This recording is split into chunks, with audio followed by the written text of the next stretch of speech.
لوگوں کی نسل چلتی ہے بیٹے سے، میری نسل چلے گی میری بیٹی فاطمہ سے۔ اور آپ نے ارشاد فرمایا کہ سیدہ شباب اہل الجنت الحسن والحسین، جنت کے نوجوانوں کے سردار ہیں حسن اور حسین۔ اور آپ نے فرمایا علی مجھ سے ہے، میں علی سے ہوں۔ اور آپ نے فرمایا فاطمہ بضعۃ منی، فاطمہ میرے جسم کا ٹکڑا ہے، جس نے اسے دکھ دیا اس نے مجھے دکھ دیا، جس نے اسے خوش کیا اس نے مجھے خوش کیا۔ تو فرمایا فاطمہ تو اور میں، یہ دونوں یعنی حسن حسین اور یہ جو سویا ہوا ہے، ہم قیامت کے دن پانچوں اکٹھے ہوں گے۔ اور آپ نے فرمایا کہ میرے اہل بیت سے محبت کرنا، مجھ سے محبت کرنا ہے، اور میرے اہل بیت سے بغض رکھنا، وہ مجھ سے بغض رکھنا ہے۔ اور آپ نے فرمایا قیامت کے دن سارے رشتے ٹوٹ جائیں گے، لیکن میرا رشتہ میرے خاندان کے ساتھ باقی رہے گا اور میں ان کی سفارش ضرور کروں گا۔ اور آپ نے فرمایا کہ میرے اہل بیت کے بارے میں میرا خیال رکھنا، میرے اہل بیت کے بارے میں میرا خیال رکھنا۔ آگے عقیدہ طحاویہ جو اہل سنت والجماعت کا عقیدہ ہے، اس کی عبارت ہے نبغض من یبغضہم، جو اہل بیت سے بغض رکھتا ہے ہم اس سے بغض رکھتے ہیں، اور جو ان کو اچھے نام سے یاد نہیں کرتا ہم اس سے بھی۔ پھر آپ نے فرمایا کہ حسن اور حسین جنت کے نوجوانوں کے سردار ہیں، اور یہ اللہ کے محبوب کے خاندان کو نمایاں کرتی ہیں، بڑا کرتی ہیں۔ اور آپ نے فرمایا یا اللہ میں حسن حسین سے پیار کرتا ہوں، تو بھی ان سے پیار فرما، اور یا اللہ جو ان سے پیار کریں ان سے بھی پیار فرما، اور جو ان سے بغض رکھیں ان سے بغض رکھ، جو ان سے پیار کریں ان سے پیار کر۔ اہل بیت سے محبت نہ کرنا یہ نفاق ہے، منافقت ہے، کفر ہے۔ اہل بیت سے پیار کرنا ایمان ہے، ایمان کا کمال ہے، ایمان کا کمال ہے۔ جس گھر میں اللہ نے اپنے حبیب کو پیدا کیا، جس نبی کی گود میں ان کی اولاد پروان چڑھی، اگر ہم ان سے بغض رکھیں گے تو ہمارا ایمان کہاں چلا گیا؟ نہ ایمان ہے نہ ایمان رہے گا۔ ان کی محبت ہی اصل ایمان ہے، ان کی محبت ہی اصل ایمان ہے۔ ایک روایت یاد ہے کہ میرے نبی نے فرمایا جس نے میری اولاد میں سے کسی کے ساتھ اچھا سلوک کیا اور میری اولاد کا کوئی فرد اس احسان کا بدلہ نہ دے سکا، غربت کی وجہ سے یا کسی اور وجہ سے، تو قیامت کے دن میں اس کی طرف سے اپنے اس امتی کو اس احسان کا بدلہ دوں گا جو میری اولاد میں نہ دے سکا۔ اس پر میں ایک واقعہ سنا دیتا ہوں۔ یہ ابن جوزی رحمۃ اللہ علیہ جیسے محدث نے اس واقعے کو نقل کیا ہے اپنی کتاب البر والصلہ میں، کہ ہرات میں ایک سادات فیملی تھی۔ وہ خاتون جوانی میں بیوہ ہو گئیں، بچیاں تھیں، تنگ دستی آئی تو انہوں نے سمرقند کی طرف ہجرت فرما لی، رزق کی معاش کی تلاش میں۔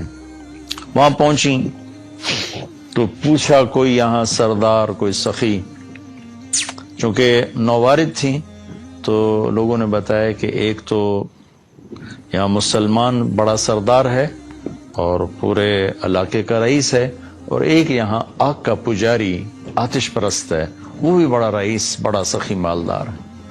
تو انہوں نے سوچا کہ میں غیر مسلم کے پاس کیوں جاؤں۔ وہ مسلمان کے پاس گئیں اور اس سے فرمایا کہ میں آل رسول ہوں، پردیسن ہوں، میری بچیاں ہیں، مجھے ٹھکانہ بھی چاہیے، کھانا بھی چاہیے۔ وہ سردار کہنے لگے تیرے پاس کوئی، عام طور پر جو اہل البیت ہے ان کے پاس لکھا ہوا نسب نامہ ہوتا ہے، میں نے کئی گھرانوں میں ماشاءاللہ دیکھا اللہ کے رسول تک ان کے سارے آبا کے نام لکھے ہوئے۔ تو کہا تیرے پاس کوئی سند ہے؟ اس نے کہا بھائی میں تو پردیسی ہوں، غربت کی ماری میں کہاں سے سند دکھاؤں؟ تو وہ کہنے لگا یہاں تو پھر ہر دوسرا آدمی کہتا ہے میں سید ہوں، آل رسول ہوں۔ تو اس نے کوئی اچھا جواب نہیں دیا۔ تو وہ وہاں سے آئیں اور اس آتش پرست کے پاس گئیں، وہ جو آگ کا پجاری تھا، اور اپنا تعارف کروایا۔ اس نے فوراً اپنی بیگم کو ساتھ بھیجا اور کہا کہ جاؤ ان کی بچیوں کو لے کر آؤ۔ جاؤ، انہوں نے کہیں ٹھہرایا ہوا تھا، ان کو لے کر آئے، سرد رات تھی، ان کو کھانا کھلایا، سلا دیا۔ رات کو مسلمان سردار نے خواب دیکھا کہ اللہ تعالیٰ کے محبوب صلی اللہ علیہ وسلم جنت میں ایک خوبصورت سونے کا محل ہے، اس کے دروازے پر کھڑے ہیں۔ یہ عرض کرتا ہے یا رسول اللہ یہ محل کس کا ہے؟ تو آپ نے فرمایا یہ ایک مسلمان کا ہے۔ تو وہ کہنے لگے یا رسول اللہ مسلمان تو میں بھی ہوں۔ تو آپ نے فرمایا اپنے اسلام پر کوئی دلیل پیش کر، کوئی ثبوت پیش کر۔ تو وہ کانپ گئے۔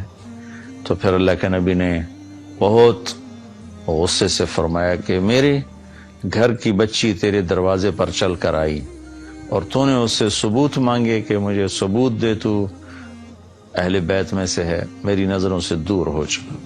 ان کی آنکھ کھولی تو ان کی چیخ و پکار، وہ ننگے سر ننگے پاؤں باہر نکل کے شور مچایا کہ وہ جو پردیسن خاتون تھی کہاں گئی؟ کہا جی وہ تو وہ لے گیا، وہ آتش پرست آگ کا پجاری لے گیا۔ وہ بھاگے اور جا کے اس کے دوڑ دروازہ توڑا۔ وہ گھبرا کے باہر نکلا تو دیکھا تو وہ رئیس کہا کیا ہوا؟ کہا بھائی وہ جو تیرے پاس خاتون آئی ہیں بچیوں سمیت مجھے دے دو، وہ میرے مہمان ہیں۔ تو اس نے کہا حضور وہ میرے مہمان ہیں، آپ کے نہیں، میں آپ کو نہیں دے سکتا۔ وہ کہنے لگا مجھ سے 300 دینار لے لو۔ 300 دینار کوئی آج کا 60-70 لاکھ روپیہ بنتا ہے۔ کہ مجھ سے 300 دینار لے لو اور وہ خاتون بچیوں سمیت میرے مہمان بنا دو۔ تو وہ رونے لگا، کہا کہ میرے بھائی بن دیکھے کا سودا کیا تھا، اب تو دیکھ چکا ہوں، اب میں تمہیں کیسے واپس کروں؟ کہ میں نے بھی خواب دیکھا جنت کے دروازے پر اللہ کے نبی کھڑے ہوئے تھے، تجھے ڈانٹ پڑ رہی تھی، تجھے کہا جا رہا تھا دور ہو جا۔ اس کے بعد اللہ کے نبی میری طرف متوجہ ہوئے اور فرمایا تو نے میری بیٹی کو ٹھکانہ دیا، چل تو تیرا سارا گھر سب بخشے گئے، سب کے لیے جنت کا اللہ نے فیصلہ کر دیا۔ کہ میری آنکھ کھلی ہے، میں ایمان لا چکا ہوں، میرا سارا گھر کلمہ پڑھ چکا ہے، ہم سب مسلمان ہو چکے ہیں، ہم وہ دولت آپ کو کبھی واپس نہیں کریں گے۔ یہ اہل البیت ہیں، اور یہ کوئی 300-400 سال کے بعد کی نسل ہے، تو حسن حسین کا کیا مقام ہوگا، زین العابدین کا کیا مقام ہوگا، زینب کا کیا مقام ہوگا، فاطمہ کا کیا مقام ہوگا، علی کا کیا مقام ہوگا، عباس کا، جعفر کا، عقیل کا۔ آل و رسول ہیں، حضرت عباس کی اولاد، حضرت علی کی اولاد، حضرت عقیل کی اولاد اور حضرت جعفر کی اولاد۔ ان 4 حضرات کی اولاد کو آل رسول کہا جاتا ہے، اور پھر اس میں سب سے عالی شان ہیں جن کا سلسلہ حضرت حسن حسین یعنی حضرت فاطمہ سے چلا۔ حضرت علی رضی اللہ تعالیٰ عنہ کے حضرت فاطمہ کے بعد آپ نے 7 شادیاں اور کی، ان سے بھی آپ کی اولاد ہے، وہ بھی اہل البیت ہیں، چونکہ حضرت علی کی اولاد ہیں، ان پہ بھی صدقہ حرام ہے۔ لیکن جو مقام حسن حسین کو حاصل ہے جناب فاطمہ رضی اللہ تعالیٰ عنہ اور جناب رسول اللہ صلی اللہ تعالی وسلم کی نسبت، وہ اور کسی کو حاصل